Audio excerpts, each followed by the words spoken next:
ഉള്ളിൽ ക്ഷീണിച്ചു പോയപ്പോൾ. യോനയുടെ പുസ്തകം 2-ാം അധ്യായം 7-ാം വാക്യമാണ് നാം ചിന്തിക്കുന്നത്. ശാരീരികമായി ക്ഷീണിച്ചവരെ നാം കണ്ടിട്ടുണ്ട്.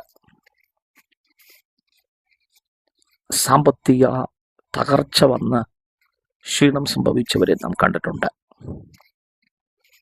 ഉള്ളിൽ ക്ഷീണിച്ചു പോയവർ അനവധിയാണ്.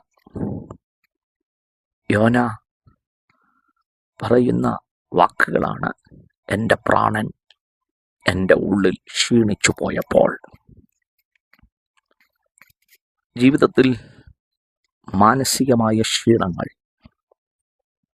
സംഭവിച്ചിട്ടുണ്ടെങ്കിൽ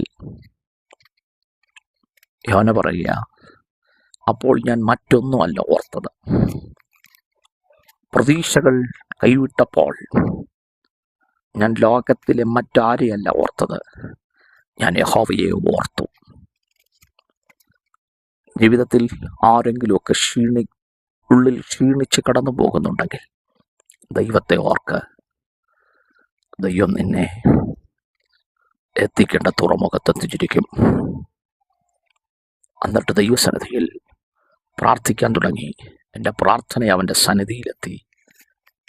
ദൈവത്തിൻ്റെ നിയോഗമനുസരിച്ച് യോനയെ ചുവടുവെപ്പാൻ ദൈവം കൊണ്ടെത്തിച്ചെങ്കിൽ ക്ഷീണിച്ചു പോയവർ കർത്താവിനെ ഓർക്കട്ടെ.